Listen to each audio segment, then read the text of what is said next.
Start soon. How do I get it?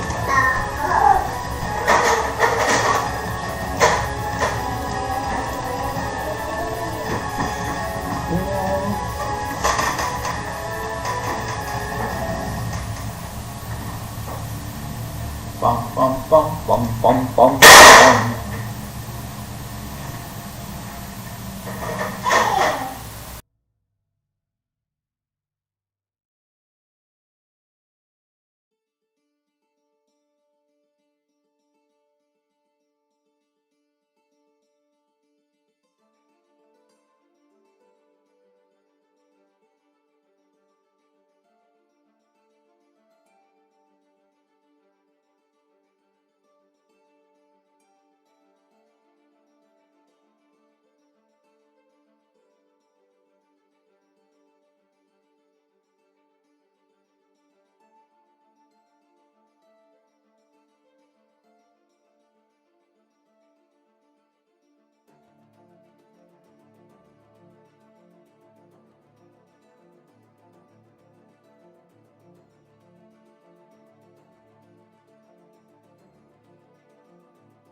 Can you hear me now? Oh, I'm so dumb. I am so dumb. I had my mic totally off. Okay, first day, new stream fake. Okay, so as it turns out, I had my mic totally off. Is this a good volume, by the way? Can you guys hear me okay? Yeah, we good? Very sorry about that. Of course I had my audio off. Why wouldn't I have my audio off? Okay, back to it. Thank you, DeSotis. I think I'm saying that right? DeSotis, I probably like hammered that. Thank you for the heads up. I appreciate that. Okay, so I was just going through this huge ramble about why I was going to switch to pen, so I apologize about that. One of the things that you'll hear me talk about a lot is painting with pens. This is not an official term. This is some shit I made up. Let's go with it. I grew up pretty poor. Not to go into the depths, but because of that, when I created art, I worked with what I had. And what I had was what I was at school, when I would steal it from teachers' desks or other kids. So I would steal tons of Bic pens. Like, I hoarded Bic pens when I was in junior high and high school. I'd steal and slam my locker. Terrible story, bad example, don't follow this, kids. But that was my tool set. Pencil, mechanical pencil, and Bics. And then Sharpies, eventually. And where I lived, I was in an area where I was kind of the only white kid, which is great. It was a cool learning experience in growing up. I come from a mixed family. So one of the ways that I stayed out of trouble and was able to just live life was I would draw for people. I would draw tons of 40 bottles. I would draw tons of roses. I would draw tons of Old English banners and crap like that. So that's kind of where I cut my teeth on doing the pen work. And so that's kind of the foundation to what I built. And these days my art really exists off those original techniques I kind of picked up. Now you're going to see me start kind of coming in and hardlining little areas. Part of that's to commit. I'm a pretty non-committal guy when it comes to my art. I try to keep it loose and fresh so I can change it. But at a certain point you have to commit.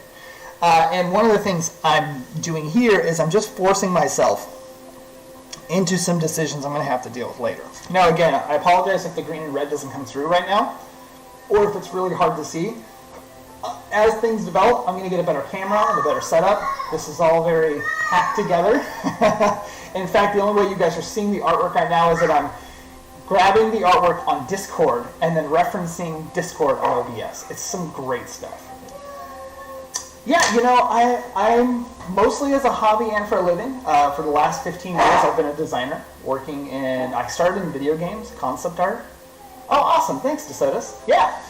I started as a concept artist way back in the day. I worked for Dark Horse Comics as a panel artist when I was 18. Went into working in video games, went to college. That kind of pulled me towards retail and 3D modeling, so I learned 3D modeling and kind of got way off course and went into retail and the 3D world. And art became kind of a secondary aspect of what I offered. Recently with COVID and with the way that retail has died, physical retail, that my career path kind of shifted. So I decided to take a jump and put my artist foot forward. Streaming like this wasn't something that was around when I was younger. I'm 40. I'm an old man now. So when I started, this wasn't really a thing I could do out of college that was recognized as where you build polish. Or maybe I was just unaware. That's also very real. But now, I'm a stay-at-home dad, and I love creating, and I love this, online communities. And I've always wanted to have an opportunity to educate and to be a part of building a community. And I've been a part of several that I think are exceptional, and they really inspired me when I saw other content creators that are in their 40s kind of taking this plunge. I just decided to give it a shot. So this is the first time I've ever shared my artwork on a public forum like this. So I'm very excited to have you in the channel and have it part of the chat and help me build something new. This is a completely new thing for me, and hope all feedback is very, very welcome. So yeah, So welcome, and yeah, we'll keep pressing on. So, okay, yeah, so I laid down the initial black line. I'm just forcing myself into some hard decisions later. And the reason I do that is twofold. Number one, the pen means you guys can see what's going on a little better. That's great. Number two, the pen forces me to commit to a path. I'm very flighty when it comes to working on a piece of art. Sometimes I will leave a part unfinished, and I will just fully ink an entire piece except one corner where I just haven't decided what it's going to be.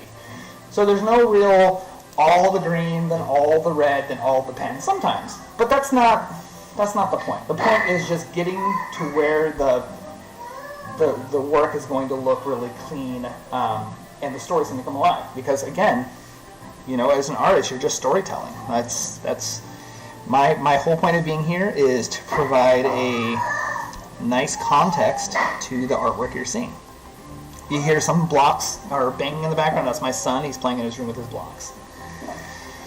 Let's see here. So the other thing we're going to talk about is what this piece is all about. This is probably my last few weeks. This is probably going to be the Navient hand. Let's see. This is probably going to be the unemployed hand. Just all the things in real life kind of grabbing you. And I tend to put myself often in some of my artwork. I'm a very easy person to beat up on visually in my art. I'm fine with putting myself through all kinds of torture visually on art, and it's a great way to make a real emotional connection to the foundation of a piece. Now, I don't necessarily ever put myself in a piece of artwork where I'm like highlighting myself or making myself look like I'm like, in a positive story. But that's not because I see myself negatively. It's just it's easy for me to create in that way. So yeah. So I'm gonna go ahead and start pushing on here because I think I'm doing a little too much talking, and I still need to get some progress done on this guy. Hey, big boy. What you doing, kiddo? Oh, yeah, where's Otto? There he is! Where's... There he is! Okay, alright, good job. Hey, Bubba, where's your iPad? Where's your iPad? You gonna be at Khan Academy? Go do it, go get it! Alright, so now we're glad you guys seen that. Cool. Make sure I'm keeping that on the screen.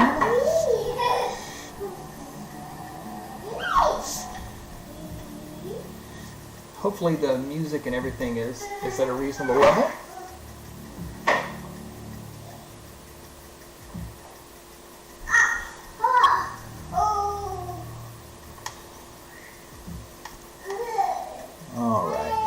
One of the things I also really struggled with when I was younger, as a young artist, you're very impressionable. We all know that, right?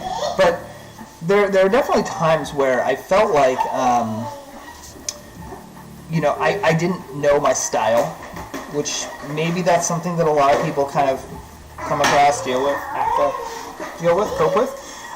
That really hung me up early on. I was so worried about the fact that I hadn't defined my visual look.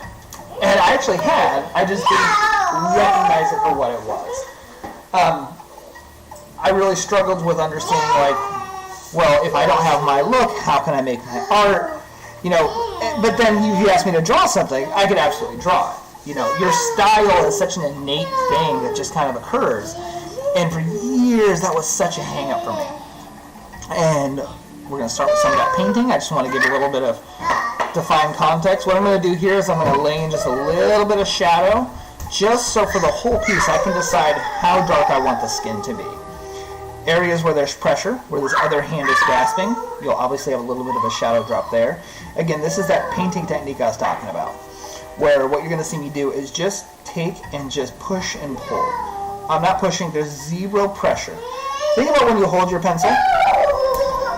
The way I manage this is I'll go ahead and I'll just grab the pen, and then I'll rub my bottom finger touching the paper.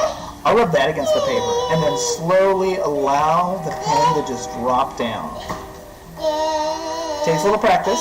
It's not complex. It does require you to use something like a Bic because you're looking for ink that's going to be coming out through the ball mechanism and not through an inkwell. Inkwells have no control to keep you from pushing too hard.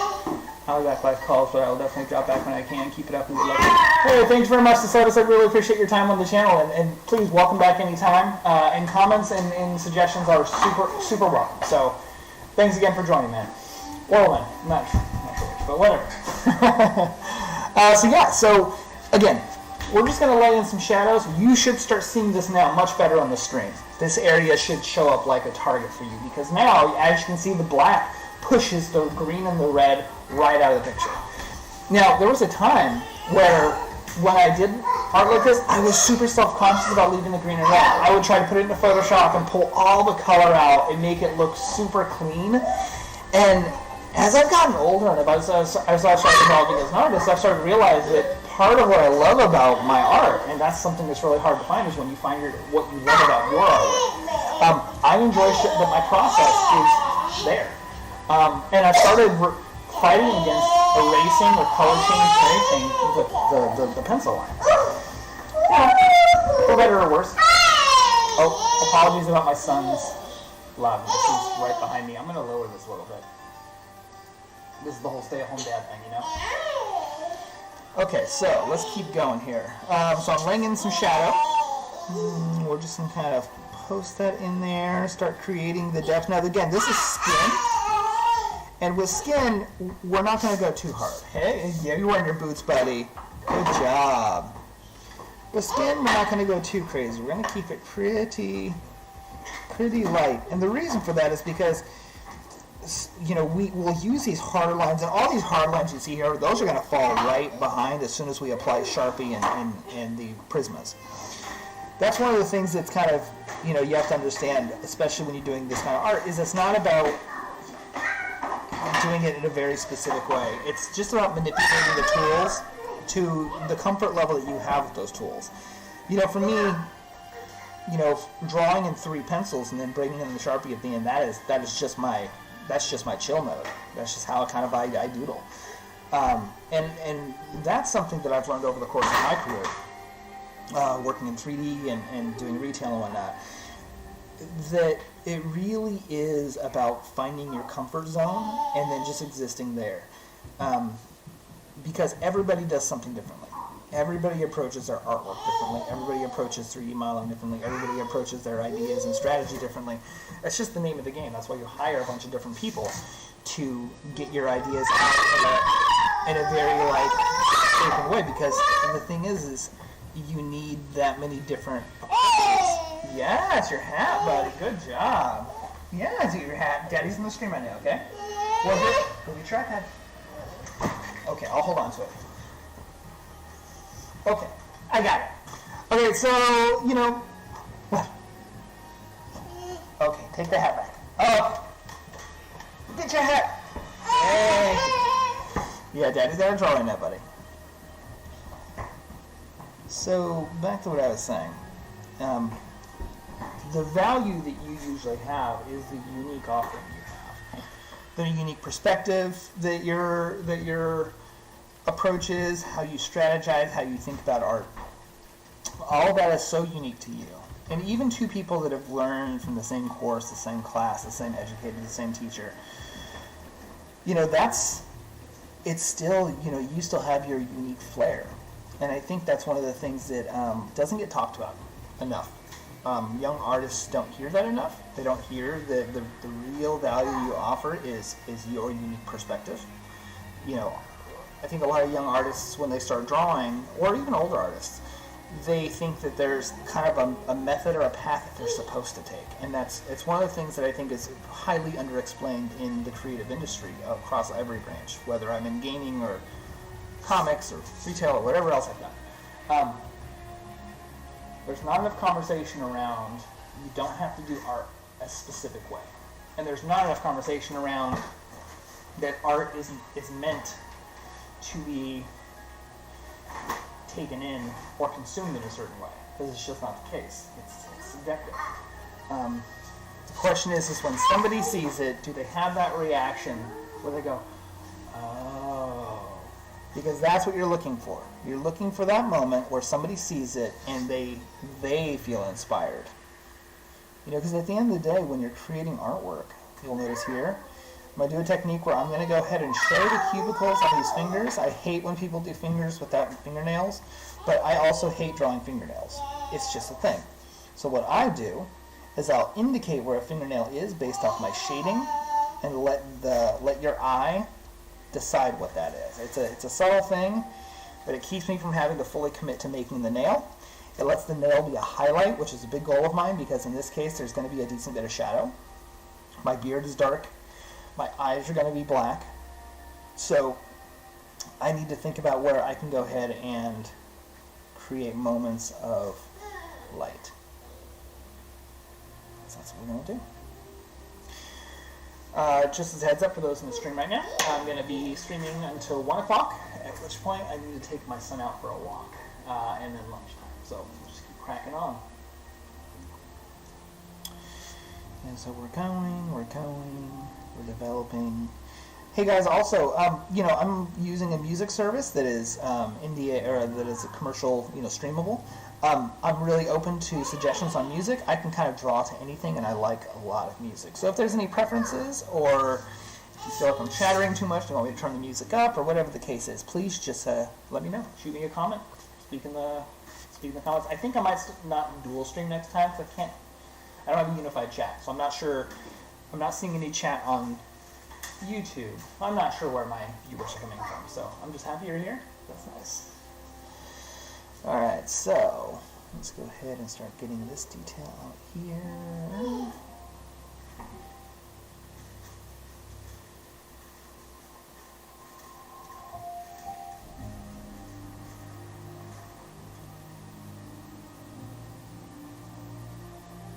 Alright.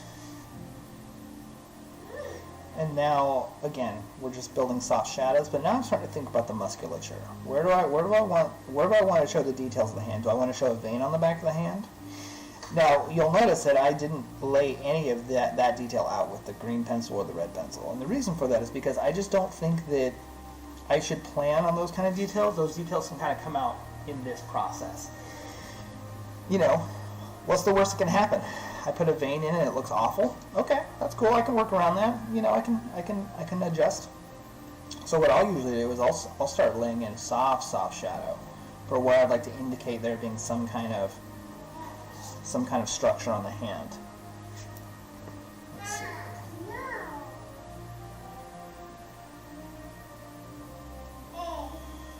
All right. Sorry, I had to check a text. Alright, so I'm going to go ahead, and there's this really cool structure to veins, right? They're on everybody's hands. It doesn't matter if you're large or small or overweight or skinny, everybody's got veins in the back of their hands. And what you'll notice is veins do this really cool thing where they crisscross. Not constantly, but you notice those bumps when they're going over the tendons, because the tendons in your hand are pretty intense. And so what I like to do is I like to just leave little indications for where you might see a little bit of a bump as a vein passes over a tendon. It's a small thing. It's super subtle. This will be a part of the piece that you will not really notice, but that's okay, because what I'm doing is I'm building layers. I'm think very Photoshop. Everything we're creating is we're creating a layered look to allow the piece to create this natural depth. The more depth you create in your piece, the more subtle detail that is going to appear, going to be present. And if you take the time to just think about it now and then kind of plop it in, that's the kind of stuff that really, really becomes the special notes that everybody focuses on. It's you can't control it, you can't force it. There's nothing.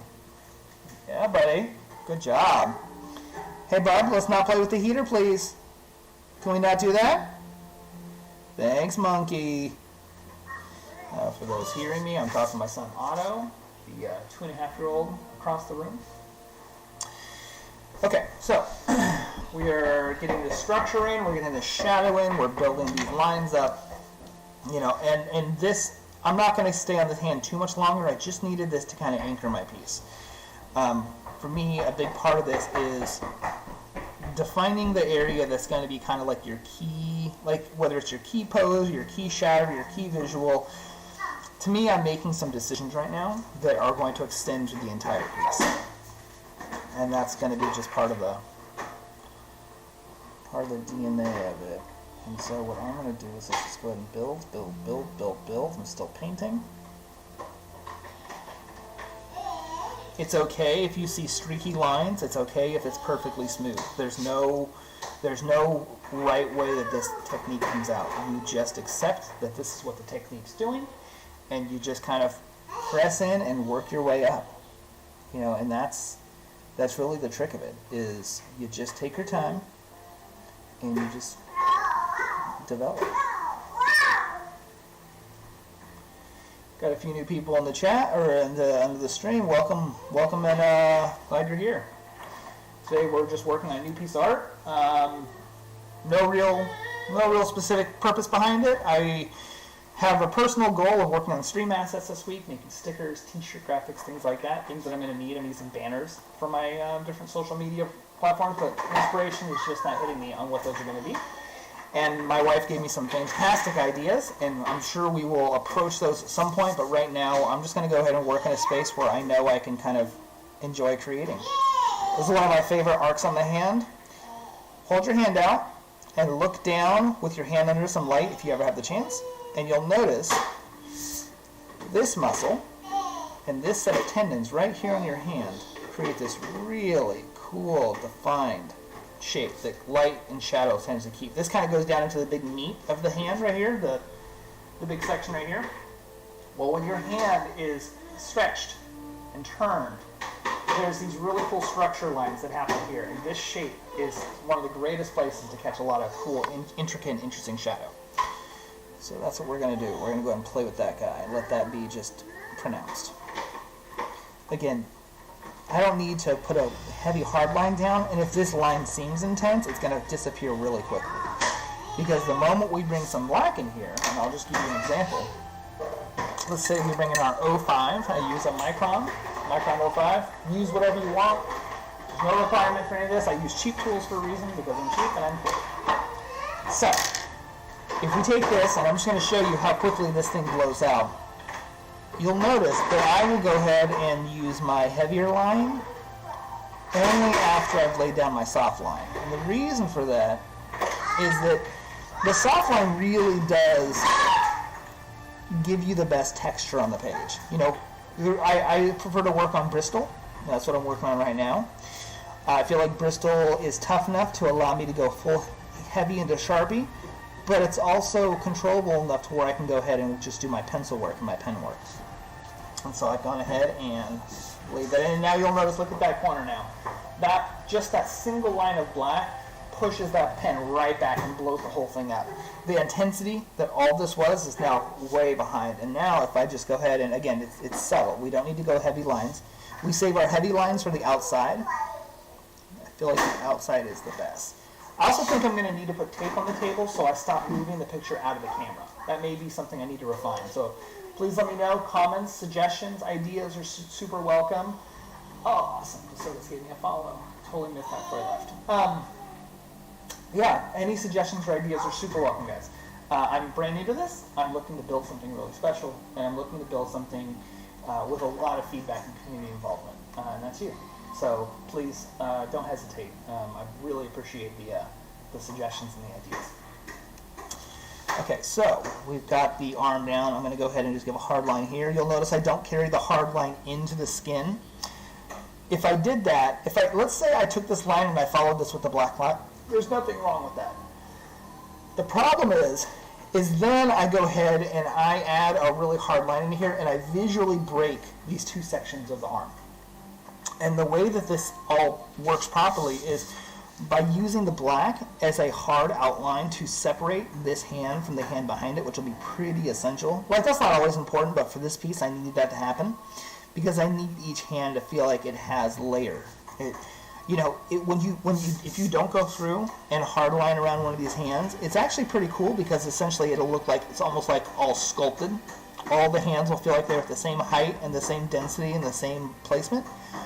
But if you go through and you put this hard outline on, and again, we didn't draw the fingernail, we just inferred the fingernail through the shading. That's fine. You're going to see me go outside of the lines all the time, guys. You're going to see me completely put an ink mark and it's going to look like a mistake, and you know what, it might be, but that's okay. Some of the coolest details when you're drawing with pen is completely embracing those unexpected little nooks and movements. And we're just looking to give this top hand, because it is the primary hand, it is the hand that is kind of telling the story. At the end of the day, this hand is choking Ezra, or Brandon Hamilton. And that's kind of the whole, the story element is this, the grasping and all the pressure crushing you in. But it's also fun, just because we feel like this isn't going to define us. So let's go ahead and get this guy. So I've done the job now. I've laid in the black, the hard detail. Like this guy, if I stopped on this hand right now, it's not the end of the world. Whatever. I'm not going to. But this is kind of my anchor. I did this in the center of the piece because everything flows from this. So we can go ahead and we can work on continuing that. Let's see. Had a missed call. Again, for those joining me, thank you very much. Welcome to the stream. Hopefully you're enjoying yourself. So now we're going to go ahead and I'm going to go ahead and just pick the next hand or arm. And at this point, I don't think I need to do any more pencil work. I mean, I might still here and there, but I'm not stressing about it. The pencil work will naturally happen.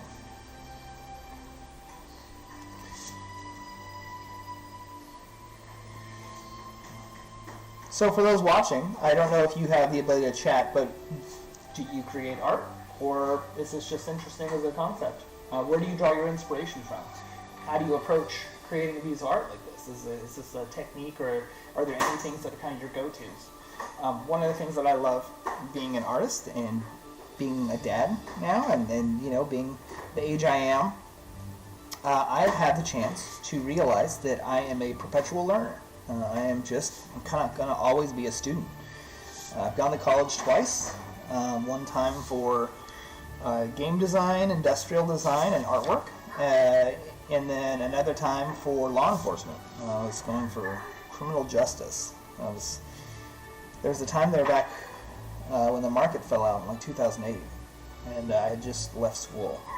And I was looking for work, and I couldn't get anything, and it was a really stressful time. It was when we had the big crash. And so for a little bit of there, before I met my wife, I decided to go into law enforcement, because I have a family who are in law enforcement. My wife, and she wanted me to keep pushing with art. And then that still kind of maintained. Somehow I ended up finding some opportunities. I finished my program. Then I got accepted into the Portland Police onboarding program, the process to go through and become an officer. I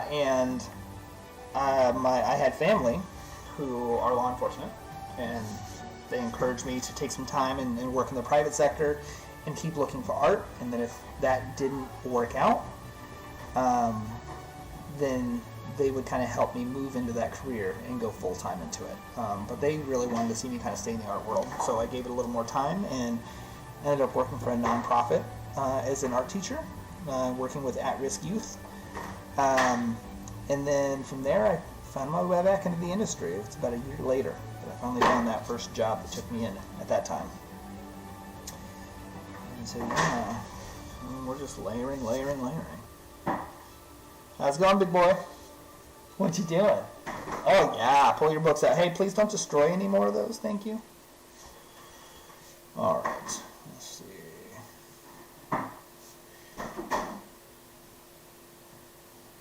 I wonder if this inspirational music is really doing it for me. Let's see. So now I'm going to go ahead and we're just going to keep on pushing on to the next hand. Now, at a certain point, I need to decide what these hands are. Are these different people's hands? Are these all my hands? Are these hands of all the things, all the pressures that I'm feeling and dealing with? Like, I still haven't answered that. And that's okay. I don't think I really need to define that yet. One of my favorites is, I'm going to go off that tangent here. I'm sure everybody, or if you don't know, Bob Ross. Bob Ross. For the most part, a lot of people know who Bob Ross is. And Bob Ross is amazing because, he would go on and take an empty canvas, and he would be like, oh, let's go ahead and just start here, and he would like lay in a big chunk and kind of work up from that. And one of my favorite revelations is that Bob Ross would very much fly by the seat of his pants. He's working with an absolute, like, malleable medium, right? Paint, push it around, move it around, mix it, scrub it off, squeegee it off. But, once you start laying it down, some real permanence is present. And I always loved that he allowed the piece of art to tell him the story. He would start laying in his little shrubberies and little bushes and a mountain in the back and the clouds in the back. And if you go back and you really watch every time, go watch a few different videos. Just watch the first 3 minutes. Like, start it, watch for the first 3 minutes, stop it, and pause it. And what you'll notice is he always starts the same. But what he's doing is he starts in a place where he's building the environment. He's building the structure. He's building the foundation of the piece. And then it's a lift. Big elements. He always starts big backdrop. He starts bringing you forward. Now, once he gets to a certain point, he'll kind of go off the rails and kind of follow the picture. But for the most part, he's just kind of allowing the art to take him where he wants it to take him, which is awesome. And that's kind of something I've always tried. Well, let me see.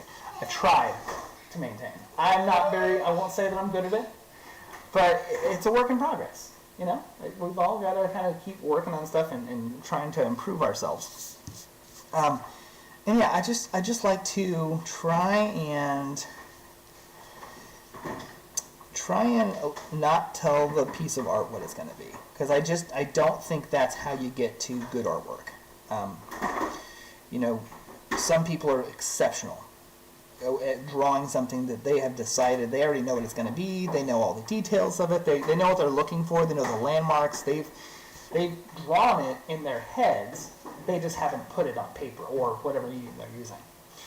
And that's impressive. I love that. That's not me. I think I'm too flighty for that. I think I'm too, random. It's also where the name came from. Random Hamilton was something I found was provided in New York through a couple of friends while I was working there, and it just kind of stuck. And I've just kind of held on to it. But the reason it came about was because, I was kind of frustrating to work with in the 3D and retail space, and I think I own that. Not frustrating to work with as in I'm a hard person to work with. Frustrating to work with that I can't tell you what and how and where something's going off the bat often. And that's kind of a complicated challenge when you're talking about in a brand agency or in an environment where information and communication is prized above all else. That may be one of the reasons why I have decided to start working away from that industry and more towards something that's in my art. Because to me, this makes sense to me. This makes sense to me as a person and how I get my ideas out. And I've got a crazy amount of supportive people around me who I've been somehow extremely lucky to meet and know, and that have always said, keep going. I love your art, love what you do, keep pushing, do something with it. And for a long time, I did not think that was really a path. Hey, Bubba, can we not play with that, please? I'm going to have to take that one away while I'm on stream, okay? That's too loud.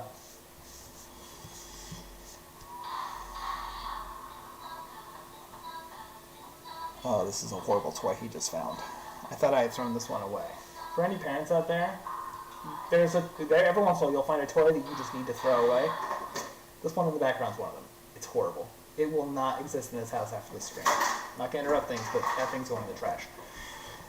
Let's see here. We're going to continue on. We're going to build this up, building up some shadows. Good. We're building this.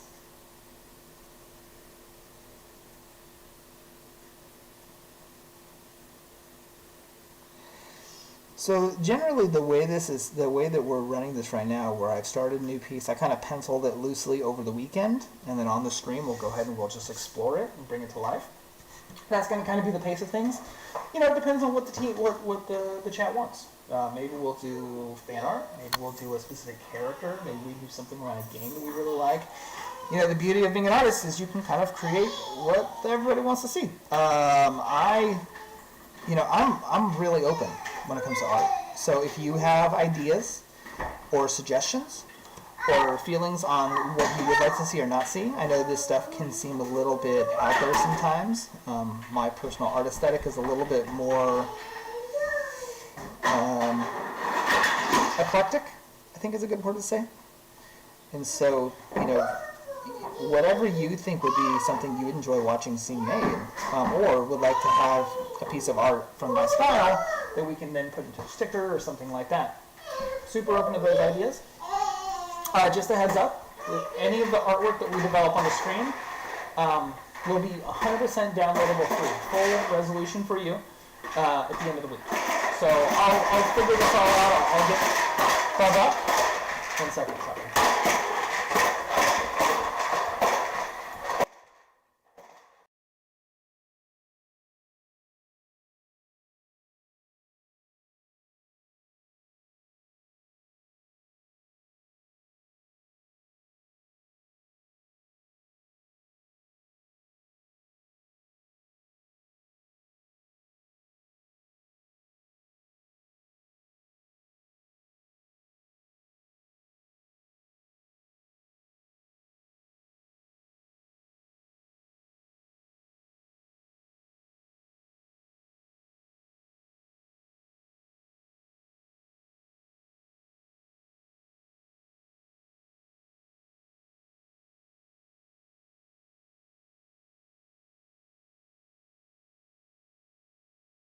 Sorry about that all.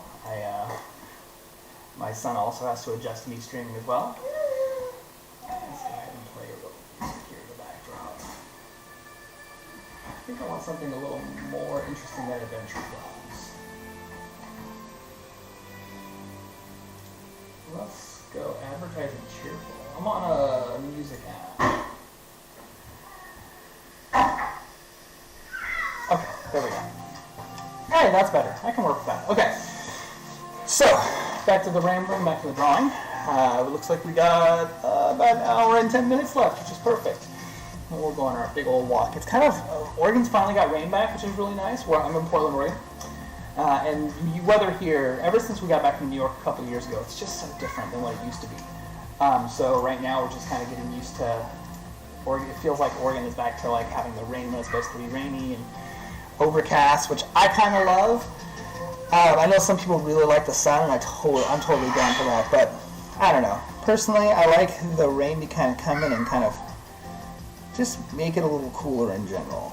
I enjoy that. You're going to see me put down some lines. Oh, also, there's going to be time for I'm drawing, and it seems like the lines go way off. Like, let's just do it for funsies, right? Let's just make this happen. So, here. We've got this line right here, and I'm going to let this, there's supposed to be a thumb that lifts right here. I'm going to let this line drift right through. One of the things I think, and I kind of pulled this from being a big fan of manga. In manga and in anime often, you know, character hair will literally drape right in front of the face. And instead of trying to keep that as this unique thing, a lot of manga artists will just literally draw the face right through the hair. And there's something cool about that, because they're not trying to stick to perfection. Everybody knows the hair's in front of the eye, but the way that they've done it, I think is really cool, because it gives you the credit of knowing what's all there, but also it lets their design come through. And to me, that's always been something I've really cherished, is not worrying too much about all the things that happen along the way of the creating the artwork. That's inevitable. You're going to make artwork and it's going to go to plan, and then you're going to make artwork and it's just not. There's nothing you can do about it. It's shitty, things are in a bad place, you just can't nail your idea, you just can't get it to work how you think it should be working, even though you don't know what it's supposed to be. That's also a big thing. And so what we do is, I'm just going to go through and just treat it like it's going where it needs to go. I'm even going to let this line run a little bit through here. Why not? What's the harm? Now I've connected this. Now, okay, whatever. This is going to be a bit of a rubber band, and that's okay too, because I'm not trying to go for structurally perfect hands. I'm indicating. I'm telling the story again. These are details that will work themselves out. You don't need to think too hard about them. So, gone through. We're going to go back to our pen painting. Again, this is a technique that I will make a video on. This is how I generally work with pens. I'll go ahead and I'll do some loose line work, as you can see here. I'll go ahead and lay in my initial pens with a Bic so it's soft, and then I'm going to go ahead and just start painting. I've got a few new viewers in the chat. Welcome to the channel, guys. Please feel free to participate in the chat, say hi, throw your ideas in, and yeah, just kind of enjoying making some artwork here. Let's see here. All right, so let's keep on keeping on. So I just pulled this arm in. Now this is an interesting spot. I'm kind of showing a little bit of neck, I'm kind of showing a little bit of beard, I'm kind of showing a little bit of hand. That's okay. The story element of this, you get it, right? It's okay if it's a little bit messy and confounded. I just want to show form. Now, one thing you notice here is I was going with a lot shorter version of the pen painting, where I was keeping it really, really tight.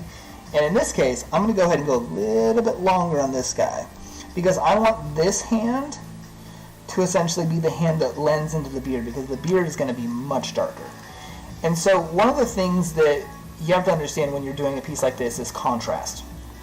Now contrast is everybody knows what it is. We know instinctually what it is. We know from childbirth what contrast is. As your eyes develop, you start seeing lights and darks, and that's how you kind of find points where you're supposed to pay attention to. When your eye sees contrast, your eye is drawn to contrast. It's just kind of structurally how our eyes work. It's also how we are drawn to things we enjoy. And what I'm going to do is I'm going to start creating and building a darker hand, just pulling in details and information so that when the beard is then drawn up, I can go real dark with the beard, and your eye won't really bat an eye, because I've built enough transition from here to here that I don't want the focal point of the piece to be this spot right here, right? If the beard's super dark and this hand's not dark enough, all of a sudden your eye's going to go right to that spot. So let's avoid that. The primary goal here is to build a transition and develop that up. And we're just going to push up. Thanks for joining me today, guys. I appreciate you guys being on this stream. This is my first official stream. So it's a little nervous, but I'm having a really nice time. And yeah, just kind of drawing. I have done public art. I've done murals. And I was also part of a concert way back in the day before they closed. There was basically called Backspace here in Portland, Oregon, and I galleried there a few times. And one time they had a concert where me and 3 other artists were doing live artwork around the crowd. As the concert was playing, we were doing art, and then they were pulling it down, and it was pretty badass. Long time ago, though. Okay, so this hand is clearly darker than this hand. I'm going to go through and do one more pass of pen painting, and I'm now going to go ahead and create a secondary layer of shadow. Now, this isn't much different than cross-hatching, honestly. If you think about what cross-hatching is, you're not too far off. But what I'm doing is I'm not lifting the pen off the paper. I'm allowing the wet ink to get on the pen, and then I'm using the ballpoint to push that around. And because we're not working with a inkwell pen, you don't have to worry about the ink drying up in it. And if you've never experienced that, then you don't have really any context. But those who have experienced it know that once the ink in an inkwell starts drying and you start losing your flow, it builds on itself, and that's when you start running your pen dyes early. So that's, I use inkwell periodically depending on what I'm trying to do, a lot for lettering. And I'll be doing some font work on the channel as well. Now, does it matter what this structure is? Does it matter that it looks like a trachea, that it looks like it's Adam's apple? Not really. It's all obscured. The beard's there. You're not going to notice that. What you would notice is you would notice if it looked like highlighted, and I'm trying to push it all back. This hand will eventually get its own hard, like let's just do it right now. Let's go ahead and give that hand a nice little hard outline that'll pop it off away from the neck. And so we're just going to go ahead and grab that. And now there is the bottom of that hand going into the thumb, going in, that goes into the beard, and the beard is going to be very wispy around this, but I just want to give myself my contour. Perfect. Get a little more of a bump right there, just a set, there we go, nice and separate. Alright, cool. And then this being the neck, we're going to go ahead and just allow the neck to have its own hard line. There we go. Alright. I hesitated on putting a hard line here until I had this structure built. Now I've got it built, so I'm going to go ahead and put this hard line in.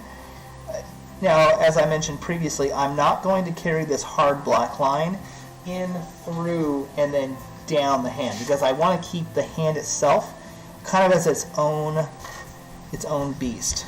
Hey, Bubba, it's my son running around behind me. His name's Otto. And he will be a regular installation on this stream because I stream from my front room, and I'm a stay-at-home dad. So that's how that works. All right, so we've created the separation. We've created darker hands.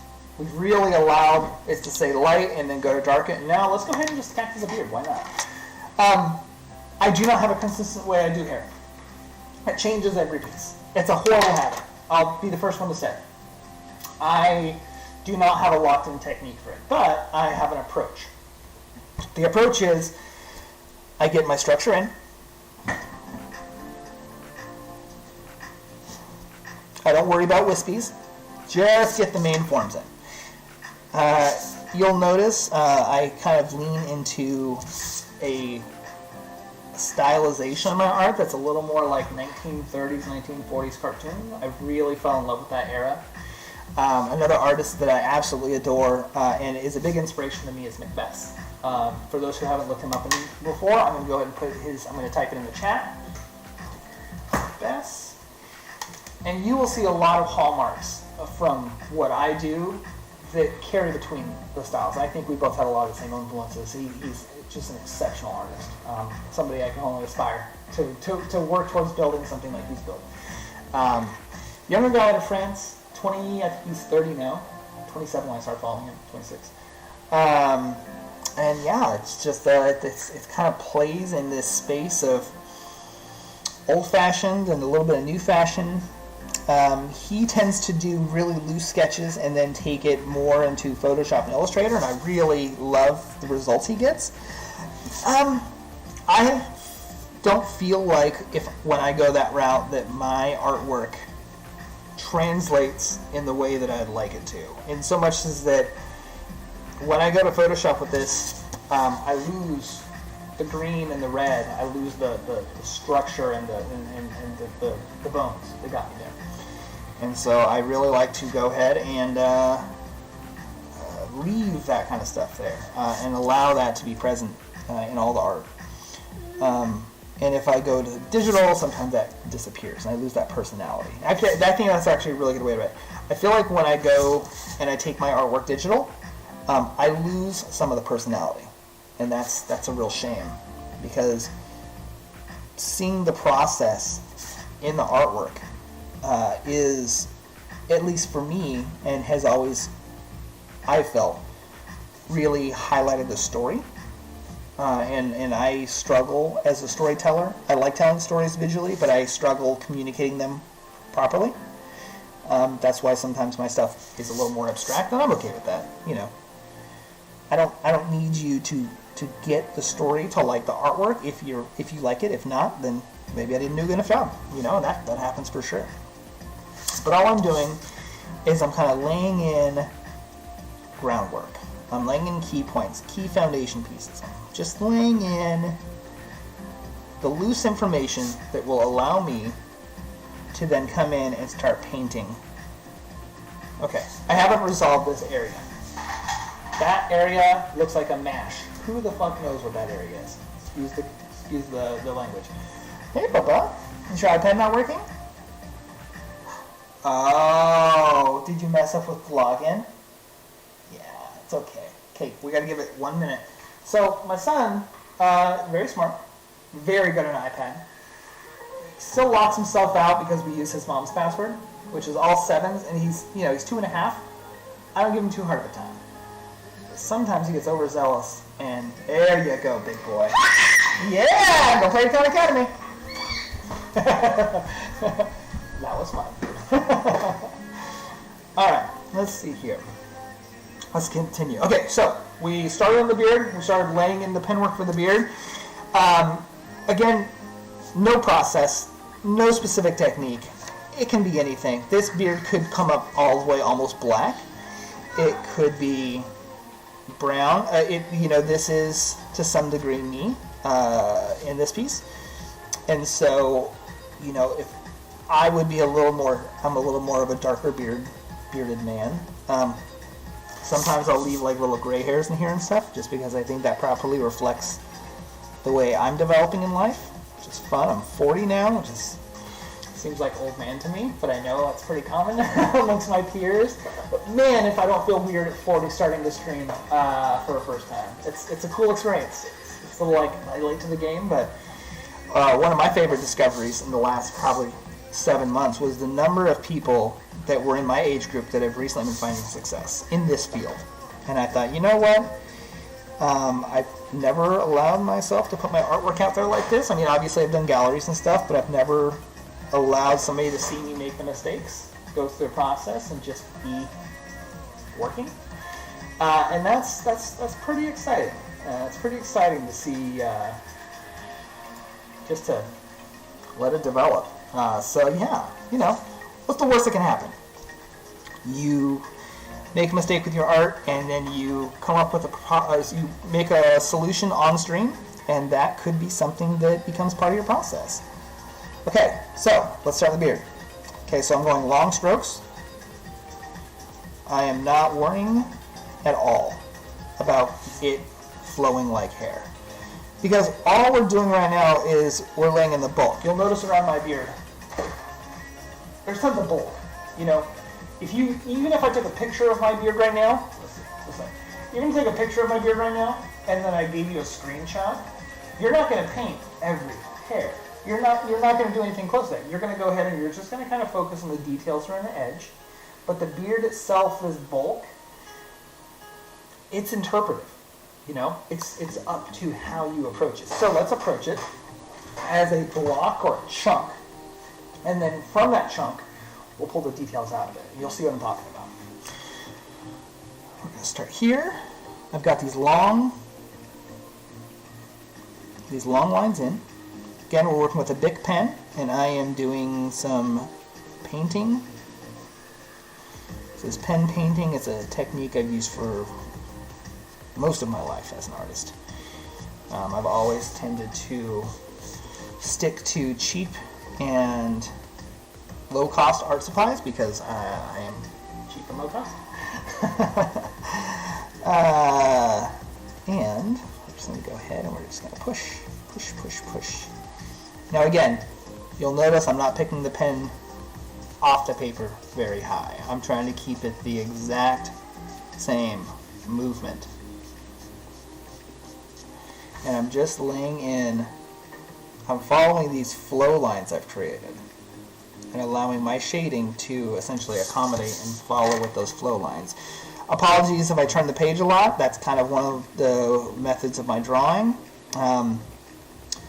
I feel and I find that although I can work on the piece and keep it very standard and keep it very still, it lacks some of the frenetic energy that I enjoy putting in my artwork. And part of that is having angles and pen strokes and movements from multiple directions. And And maybe that's something that doesn't come across. Maybe it's something that people will never notice. But I've always found that when I flip the page around and I develop it as I go, and I just let it kind of come alive on its own, it becomes the stuff that I appreciate the most when I go back and see those pieces of artwork and I see how I went about them. Because, again, I don't have a standard process, so it's every single time, every new piece is kind of discovery, and that's kind of fun. All right. Let's see. Laying in some tufts. For those who don't know, beard hair curls in itself a lot. So the way beard hair works is, instead of growing straight down, which some dudes do, but instead of growing straight down, it grows and then it starts curling. And so what you have is this kind of curled mass. Bless you, big boy. Goodness. You have this curled mass that you have to brush out. There's a huge industry all about getting men to purchase self-care beard brushes. And you know what? They're pretty awesome. I've got a wood brush myself. I don't keep my beard long enough to where I need to. I used to. And then when COVID hit, I shaved my beard. My beard used to be out here. Out here, I think. Yeah, something like that. But wearing a mask with it sucks. It never fits right. You look like you have a tiny little mask and a massive amount of hair. It looks super silly. And so I just decided to go ahead and nip it off. You know, I can always grow it back someday. It'll be a lot grayer next time. I'm going to go ahead and lay in a couple of just continuous strands. So again, I laid in those shadows and I've laid in all those main chunks of hair, but hair also chunks together. My wife is a hairstylist, and I've been able to observe and learn hair, and my mom was a hairstylist for a long time, who owned her own salon. So I've been around hair for a long time in my life. And one of the things that's fascinating about hair is, think about hair not in the strands. Think about hair in the highlights and the shadows. Chunks. If you take your hair, whatever length you have, just look at it. Pull a piece off, cut a piece, pull it around your head, take a picture. Notice where your eye goes. Your eye goes to the highlights. Your eye will follow the contours of the highlights and just accept the shadows. You can look to the shadows, but you're not going to get much information out of it because your eye is trained to pick up just the details in those highlights. It's just how our eyes work. That's why hairstylists are magicians and amazing artists, because they are taking the medium of hair and they're creating a story through the hair, and they're playing with the buoyancy and the volume of the hair, because that is what gets the most visual contrast and draws your eye over. So if you ever wonder why there's blowout bars, go look at what a blowout is, kids. It's amazing. And it's a quick way for women to get their hair looking glossy and noticeable. But for drawing, think about it the same way. When we're drawing hair, I'm not looking to draw these strands. It's too much. It's too much work. I don't care to.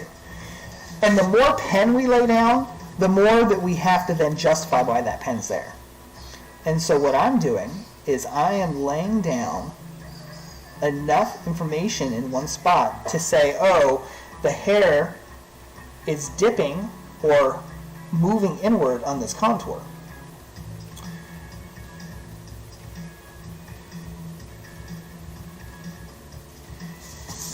We're going to go ahead and pull down here. I'm going to go ahead and lay one strand in here, so I got a guide to work off of. And then let's start pulling. Pulling, pulling, pulling. Again, I'm just pulling with the Bic. I'm not doing anything crazy. And if Bic likes the way I use their tools, maybe they can look at me and think sponsorship.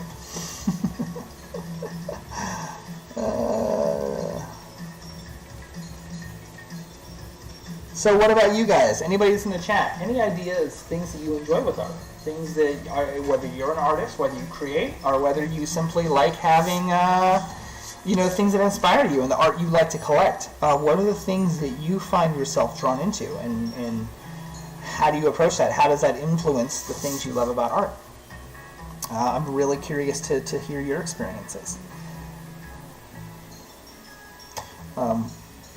One of the things that I think my art does reflect a little bit of a tattoo approach. I had the opportunity to do a tattoo apprenticeship or go to college. At the time, I just felt that college made the most sense. Now looking back, I maybe think that the tattoo apprenticeship may have been a good path for me as well. But then again, I wouldn't be here with you guys if I had gone that route. So you know what? All's well that ends well. But what you'll notice is some of the quality of my artwork and the way that I approach my pen work is actually the same techniques that are used in tattooing. From the hard lining and the black lining to the soft salt and pepper shading that I try to bring through in my pen work. It's not perfect, and my artwork would not, I repeat, my artwork will not always translate to good tattoos, so please don't see a piece of my work and think, I need to take that to a tattoo artist and get that done. You'll not have a good time. But that being said, I do create artwork for tattoos. I've done about 130-ish designs for tattoos. Got tattoos probably about like 50 people out there in the world, which is nice. But I made a point, I didn't get my license and I never practiced tattooing. What I would do is I would go ahead and develop art for who I was working with. I'd help them find their tattoo artist, reach out to that tattoo artist, and essentially just say, hey, I got somebody who's really interested in this piece of work. I personally think you're the artist who could really bring this together. Here's my drawing. Would you be interested in making this happen for this client? And in my experience, that's been a really great way to build relationships with tattoo artists who respect the fact that you are respecting their artistry. I would never hand a piece of art to another person and to another tattoo artist and say, draw this exactly. That's not how art works, and it's very disingenuous and very disrespectful to somebody who's in the tattoo industry.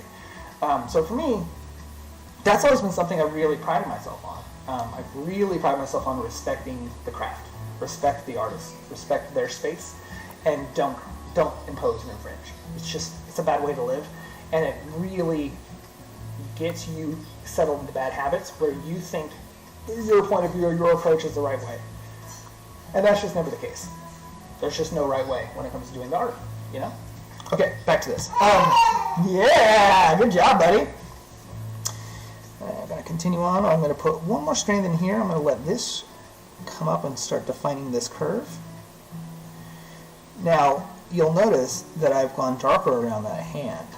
Earlier I was talking about contrast. And, to a degree, I'm still not going too dark, but I am starting to lay in some real depth to the beard. It's a little thing. I really like this music. What do you guys think? Are you liking this music for the style of work? I'm actually enjoying it kind of a bit. Okay, so let's go ahead and take this through.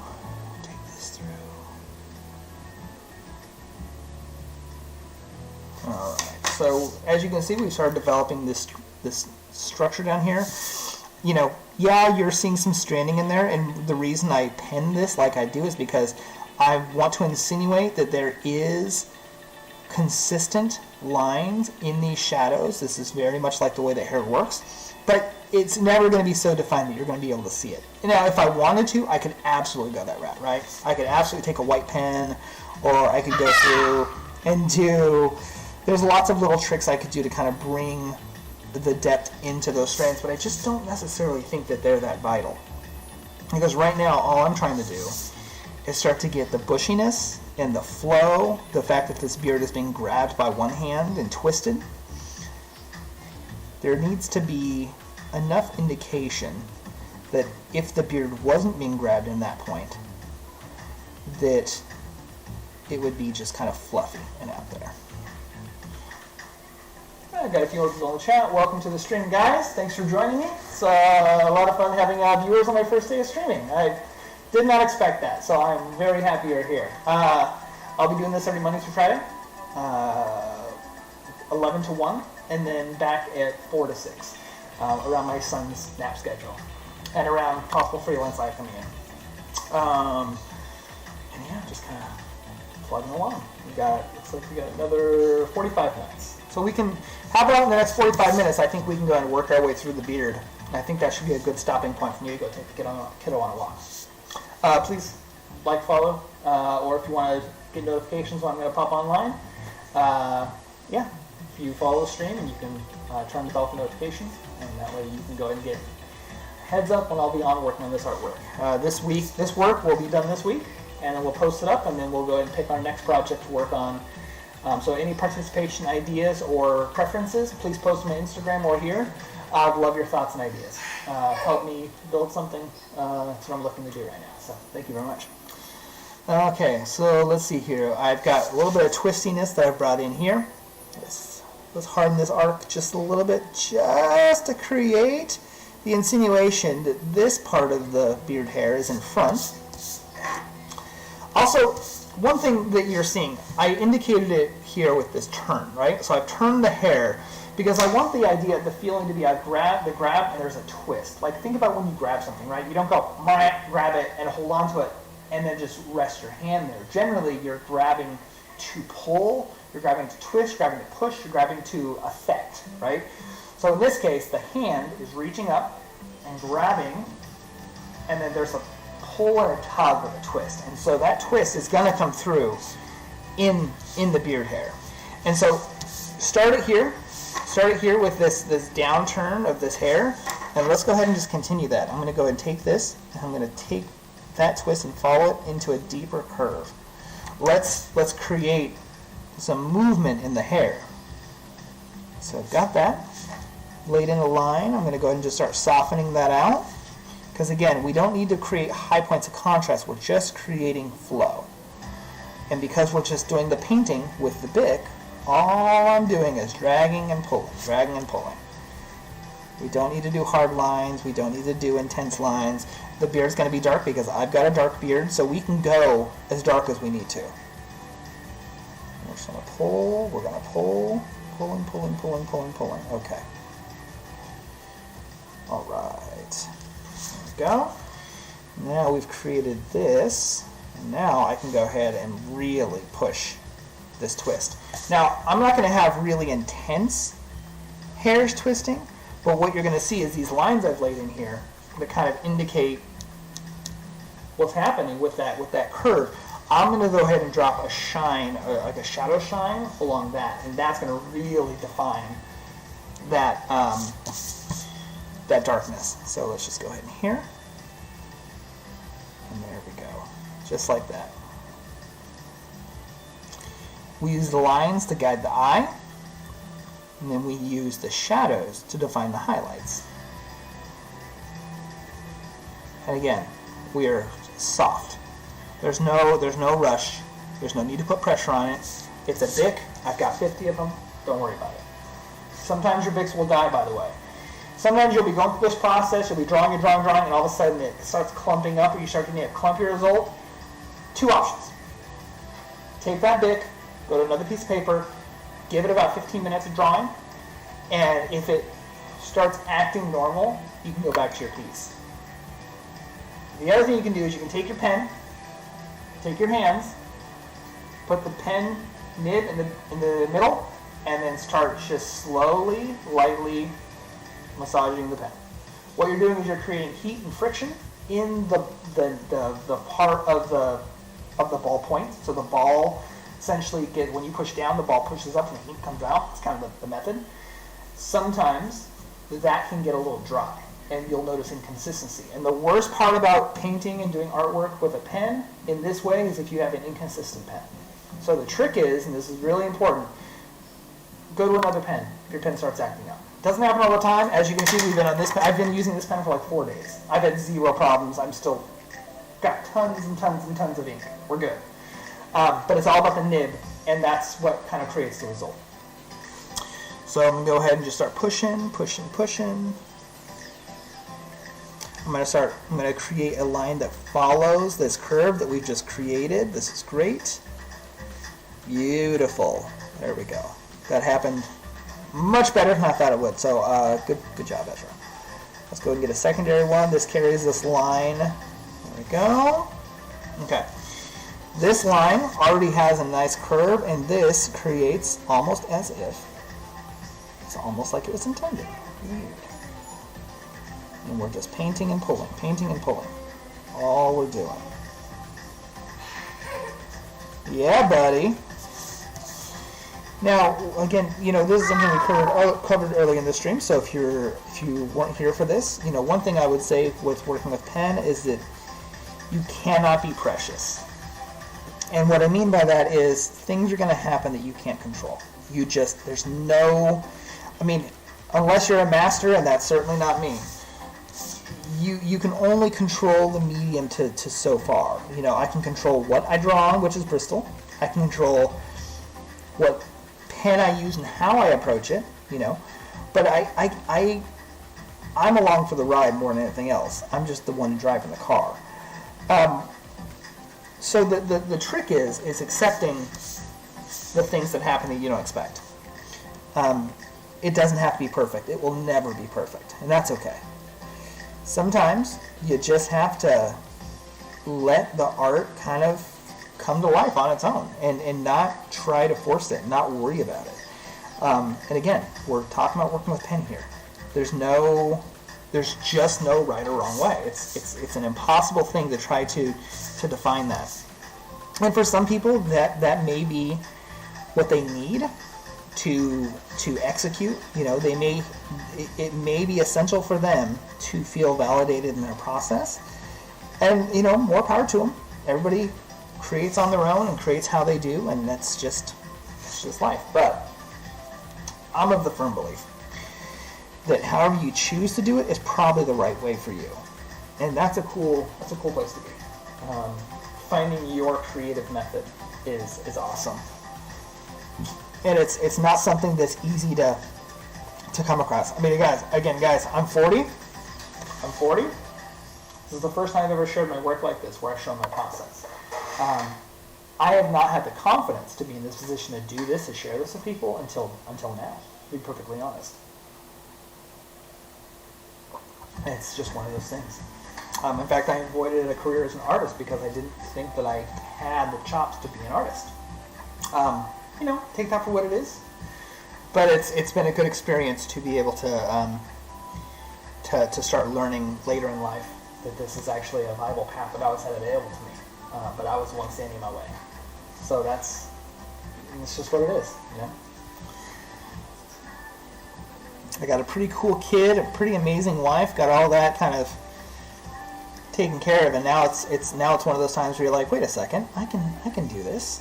I think I can kind of make this a thing. Okay, again, you'll notice, where am I not spending my time? I'm not spending my time on worrying about what the hair is supposed to look like. The hair is naturally developed. We've just been brushing. We're just brushing. But the brushing, as it's occurring, is slowly building up these layers and this depth. My artwork resides entirely on depth. Think about like Photoshop. All we're doing is creating layers of visual depth. I just don't erase those layers. That's it. And so we just keep pushing. Brush, push, brush, push, brush, push.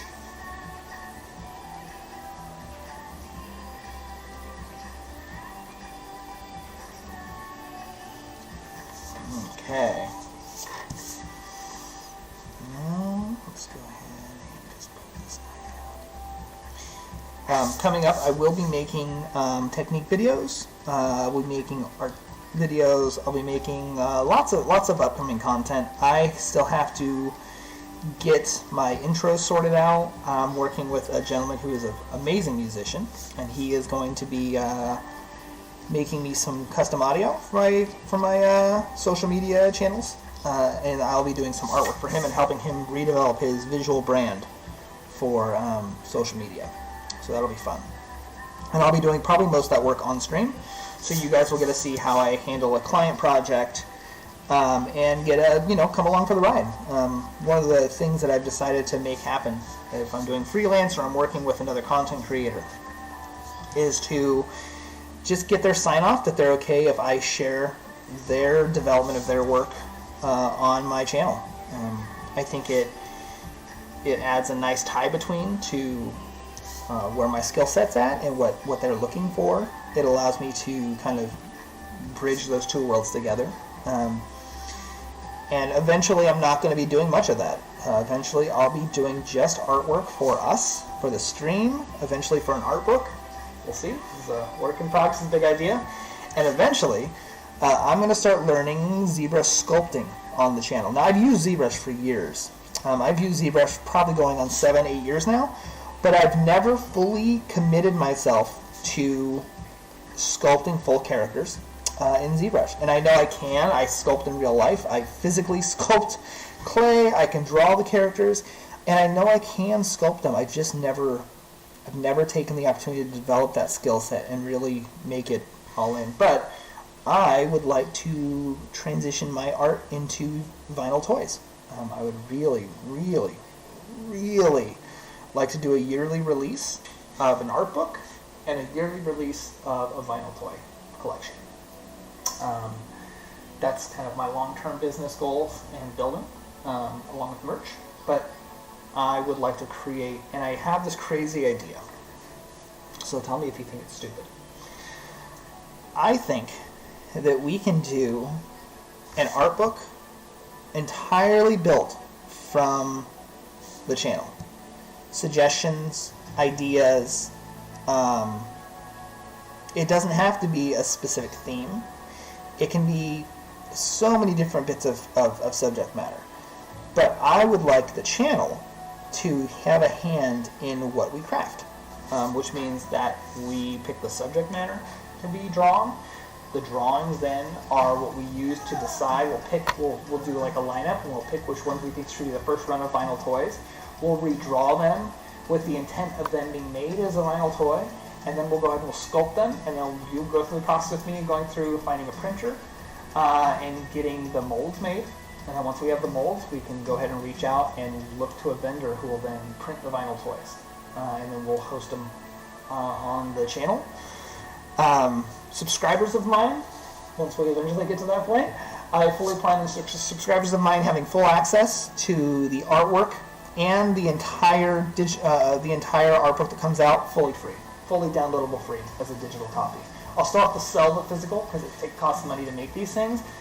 But if you're here supporting me, in my opinion, the only thing that's right for me to do is make sure that the support I get from you is paid back with the goods that come from this channel. If you're not a subscriber, it will be completely downloadable free. The content will be free for every Friday to Sunday. You can download whatever we've made for that week, and after that, I close it off, and you can go ahead and purchase the artwork for $1 donation minimum, up to however much you'd like to give. I've done several galleries. I've never put a price tag on my artwork. I've always done auction price tag for a reason. It's just kind of who I am. So your support in that way is very appreciated. So we'll just see as that happens. Let's get back to this. Okay, so man, this beard is really developed, right? I just kind of been talking and working, and it's not perfect. There's areas where I'm like, nah, like this is a little weird. It's like a big circle. It's kind of a little too big, poppy circly, but that's because I haven't properly taken this guy and given this guy his due diligence. So here's what's going to happen here. I need to create a bit of a strong contrast to really sell that this is a twist. So I'm going to go ahead and I'm just going to put a harder line here. It's fine that it's a harder line. It's going to disappear right against that black line that is the Micron pen. And then I'm going to start building this. And let's just build this up. And build this, that.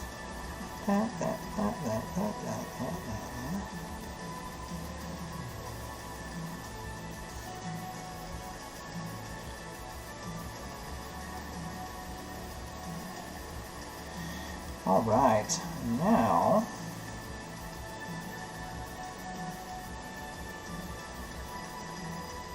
we're just layering in some of that depth. There we go. Same here. I'm going to go ahead and give a little bit of a depth to this. There we go.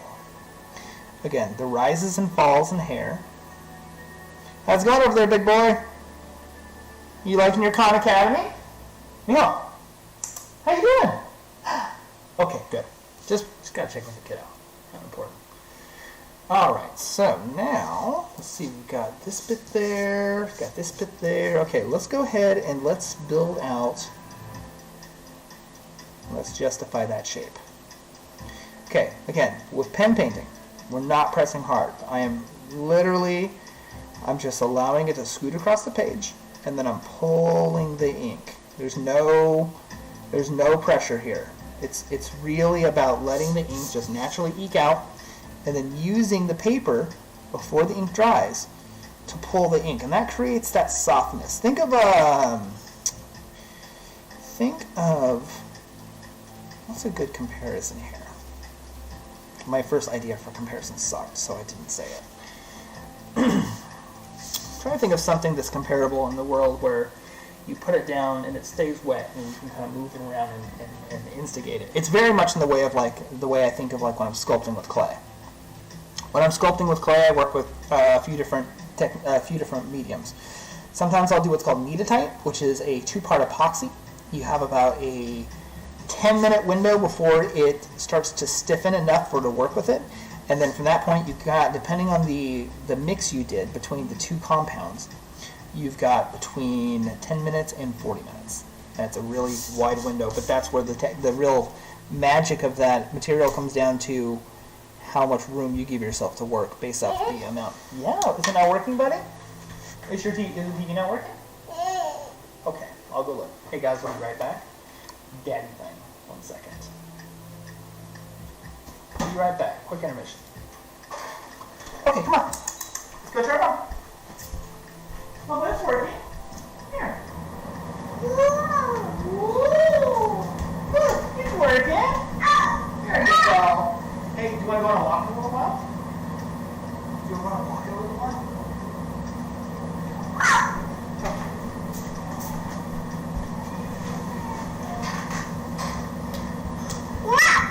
Wow. Oh, yeah.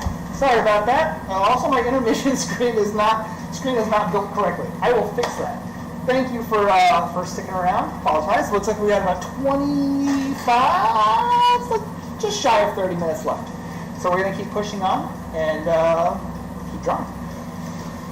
Okay, so let's see here. Again, thanks for sticking around. I apologize about that. My intermission, my whole streaming setup is a work in progress. I am learning by the seat of my pants. I'm working on this stuff at 1 in the morning when the family's gone to bed. So we'll just kind of keep refining. Your comments, suggestions, and ideas are very, very welcome. Please hit me on my social media at Random Hamilton on Instagram or YouTube or Twitch, and we'll keep building and getting better. Okay, so we have now laid in some really important detail here. So now you can see that the hair is curving underneath and then following the contour of this hair. And the reason that's important is because even though we're not drawing every strand of hair, hair still flows like hair. And because hair has to kind of follow certain rules about the way that it bunches and the way that it moves and the way that it kind of shares space, it's really important to respect that and just kind of try to indicate that relationship. So we talked about how the fact that we were going to not focus on drawing any of the details and the highlights, and we were going to focus on the shadows. Well, that's exactly what we're doing here. We're allowing the shadows and the contours and these lines to dictate the hair highlights. And now those hair highlights can be hot, and they can be really, really pronounced and really present. And we don't have to worry too much, but if it starts reading correctly, because now we know that at the very least, when he's grabbing that beard and he's twisting it, or it's twisting it,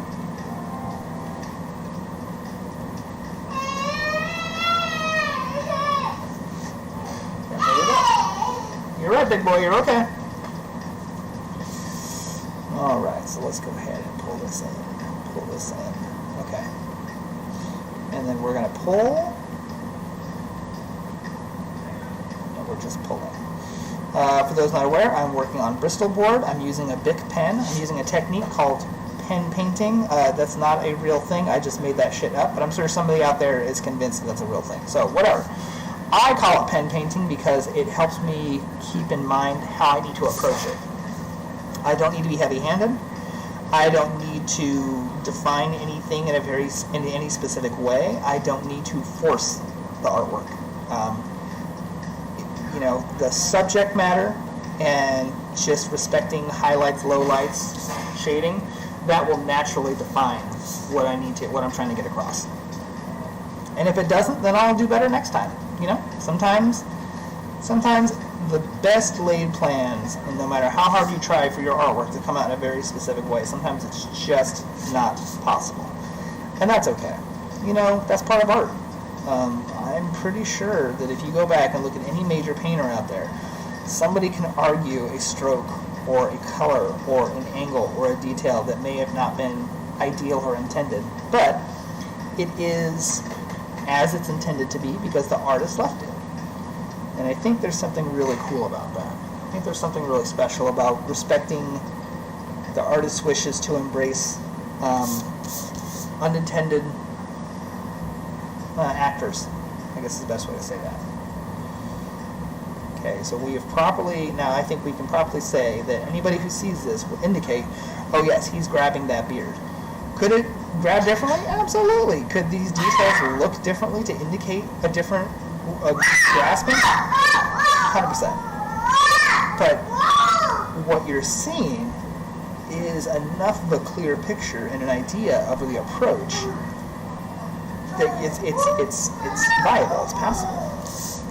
Okay, let's go ahead and just do a little more here. And I'm going to let this go dark, and then I'm going to work my way into this lighter color.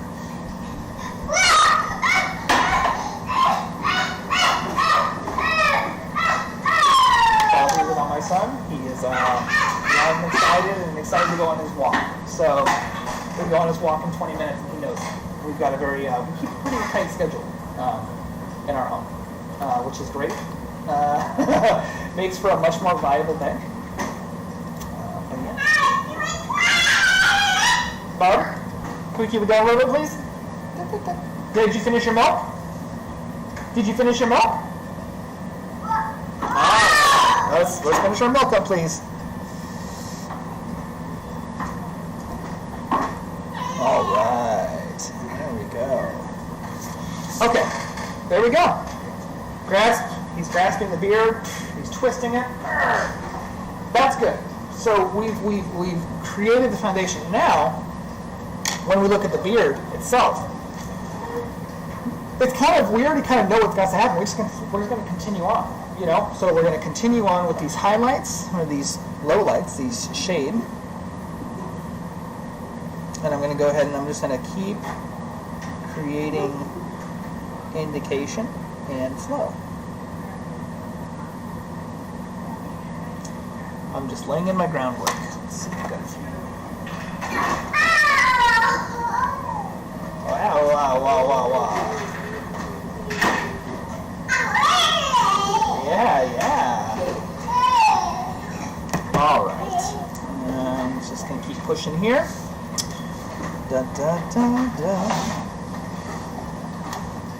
No new comments in the chat. That's totally cool. Nice. Enjoy lurkers. I myself am a lurker. Little thing about me.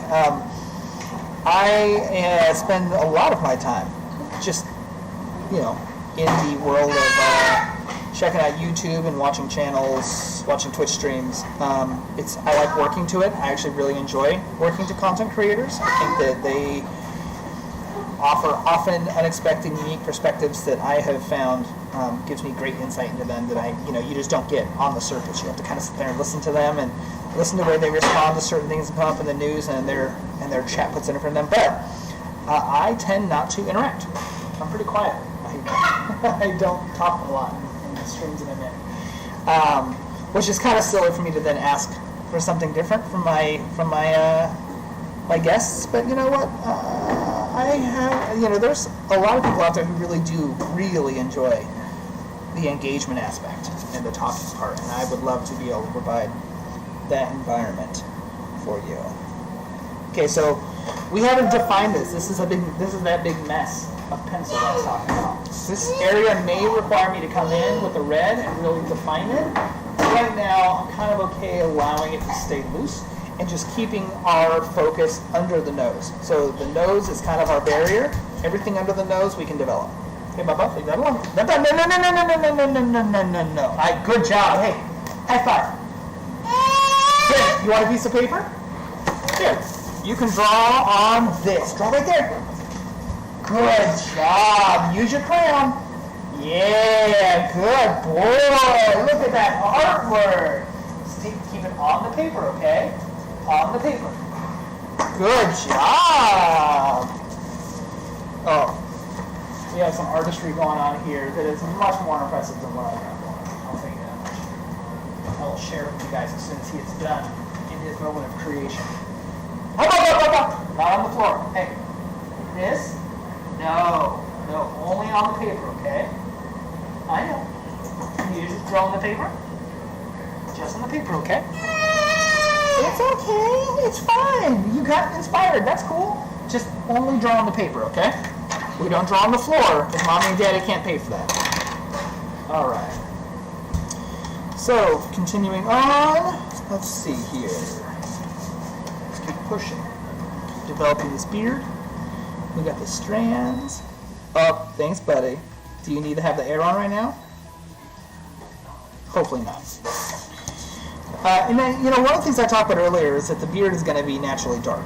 And that's okay. I don't need to artificially darken it. Like a lot of people will think, oh, this is going to be a darker area. I should go in and make it dark and then work up. The problem is if, the materials we use are additive. There's, yeah, you can erase a pencil, but it's not the same. It's about how much do you add in, because you can only add so much before you hit black. And black is your stopping point, right? White is clean, black is packed. It's the terminology, right? You've packed the pencil, or you've packed the pen, and you've packed the material in. So the trick right now is how do we work our way towards a darker beard without making it a darker beard, without forcibly trying to overcorrect, over darken. And what we do is we allow the darkness to come in through these moments of shadow, and then allow the highlights of the hair to define the shape. And you'll see this is a great example right here. This shape is just kind of naturally coming out all on its own. All we've done is we've created the guardrails around it. We've created the boundaries. And then we're just going to slowly develop that.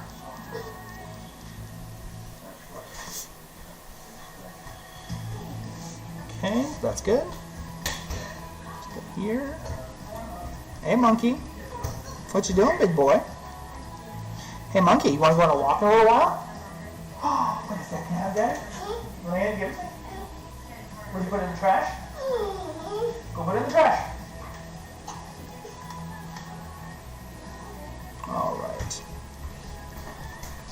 All right, so there we go. Let's get that guy in there.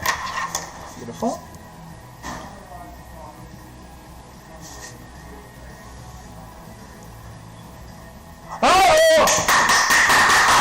Absolutely not! We do not go outside without mommy and daddy. Do you hear what I'm saying? You can put it in the trash over here. Come on. Come on. Put it in the trash can over here. Let's go. Sorry, guys. 1 second. Come on. Up. You want to put it in the trash can? Oh, you're going to put it in the counter. Okay. Come on. Open it up. Yeah. Open it. You're going to put it? Okay. Good job. High five. Hey. All right, good work. Oh my God. Good Lord. My kid's old enough to open the top lock in the front door. That's terrifying, by the way. Okay. Back to the artwork. So, we've been focusing on the beard. We've been developing the beard. We've been starting with creating the flow for the hair, creating the way that we build up the shadows, we build up the highlights. We're just letting the beard kind of come to life as we go. We didn't have an indication. We didn't draw heavy into it. It was kind of like a big open white spot, but we knew we wanted the response to be of the hair to the hand grabbing it. So now we're just going to continue on. We're going to keep all of our detail underneath the nose. I haven't evolved this area enough yet for us to kind of fully explore it, and I think going into pen writing would just lead us to like the not best result.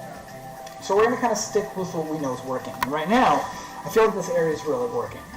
So let's go ahead and give a hard line underneath the nose, because we know the nose is going to be hard lined anyways. And that is going to be our border. Now we also know that the nose, like a lot of the rest of the skin, isn't going to be heavily shaded. so we can use the shading from under the nose on the beard to create some roundness underneath the nose to really pop that nose out when we get to the nose design. In fact, let's just do the nose because the nose isn't changing. We know what the nose is at the known quantity. We nose the nose. Okay. Got that. All right. Get there, get there, get there. Let's get that roundness. You know, one of the things about doing skin, and it's something I would encourage you to think about when you're doing these kind of outlines. There's, you know, anything that you put down is not going to be the final width of it, right? So I know that this nose is going to have a hard black line from my micron. And that is going to allow me to really pop that detail out. But the softness of the bit is really important to not lose. So the reason I did that with the nose and I did the hard line is because I want to be cognizant of the fact, oh wait, what am I doing here? Okay. I want to be cognizant of the fact that I need to come back through and put another line on that nose. And if I go too heavy with the initial line, it's just going to become a little bit unnecessarily highlighted. I don't want to draw attention to the nose, per se. So we're just pulling. I'm just doing some more painting. Pulling, pulling, pulling, pulling, pulling. Pulling, pulling, pulling, pulling, pulling. And at some point, and these above shadows and below shadows do not have to connect. Don't fall into that trap. There's no need. They don't need to engage with each other. I can take this line and I can whip it up,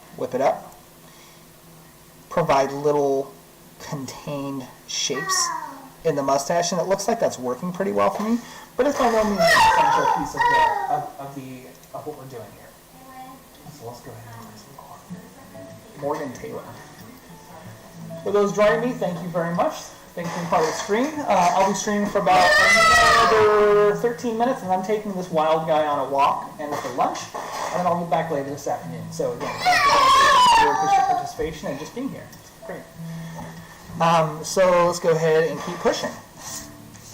I'm going to go ahead, let's abandon the mustache for just a moment. I'm going to go ahead and just lay this in to really pop out that the mustache is sitting on top of the beard below it.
Hey, monkey.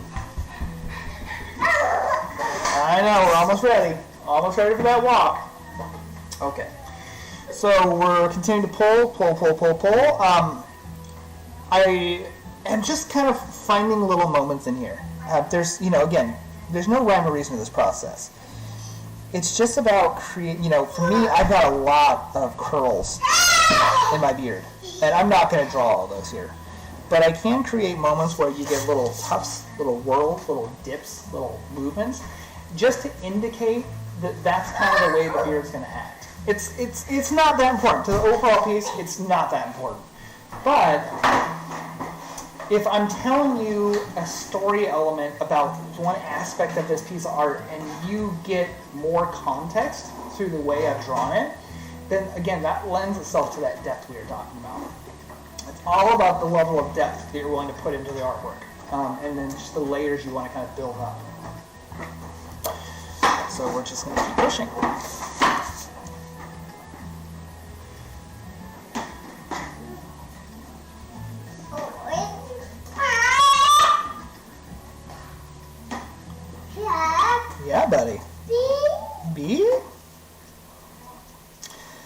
going to go ahead and allow the outside to be a little bit darker because this is the outside border of the hair. And because we know that the beard is darker, there's no harm in kind of framing it in. You're not going to get any exceptional highlights. You're not going to get any exceptional highlights through that outside area. And so all we're doing is we're creating a nice visual block so that you can read right away that I'm a darker bearded individual. Again, there's no perfection of this. I apologize about the sounds of my son. He has just found his voice recently and started talking. And these days is just a little more chatty, so I can turn down my mic a little bit if I need to.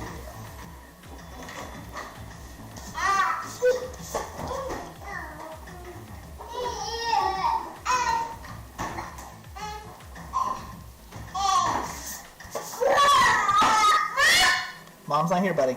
Hey, kid. Can you go play in your room? Do you want to go play in your room? And then we'll go on our walk?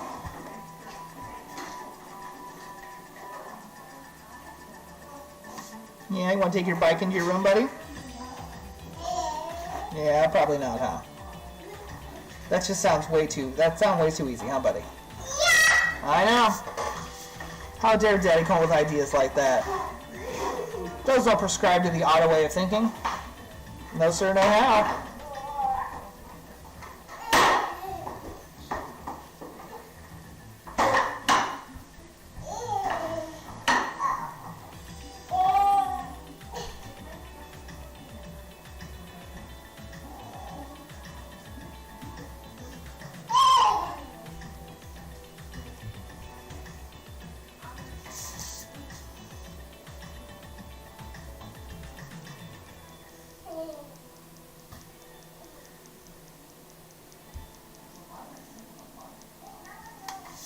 Okay, guys, we're pretty much there on where that mustache connects and where we get to the outside there.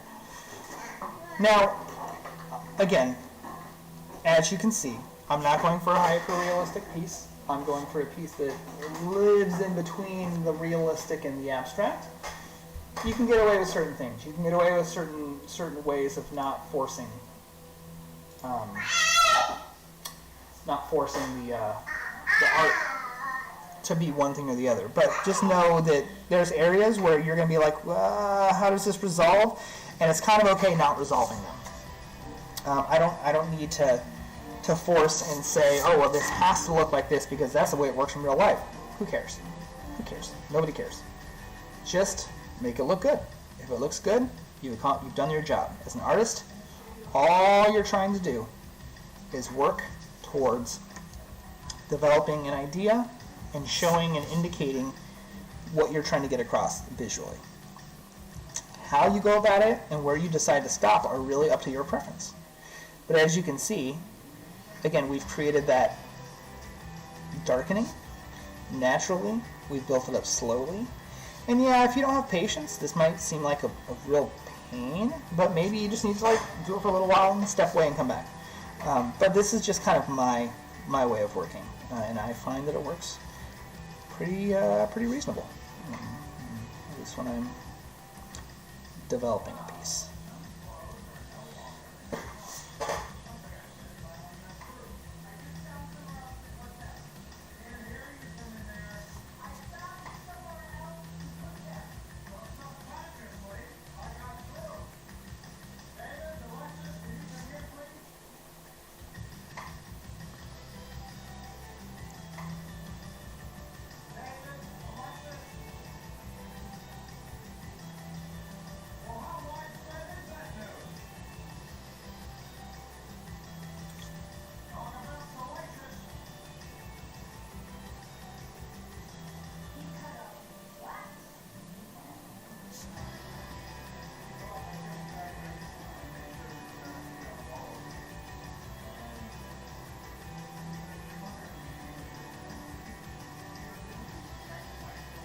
Sorry about the not talking, guys. Just kind of got into the rhythm. That'll happen too. Sometimes you find a spot and it's just all lining up, and you just kind of put your head down and commit to it and let it kind of come to life.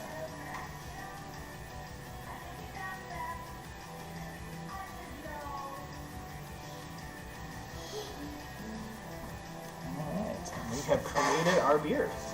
There's still a little more work over here to do. There's still, this still doesn't feel right to me per se. I just feel like I could break this big shape up a little bit more. But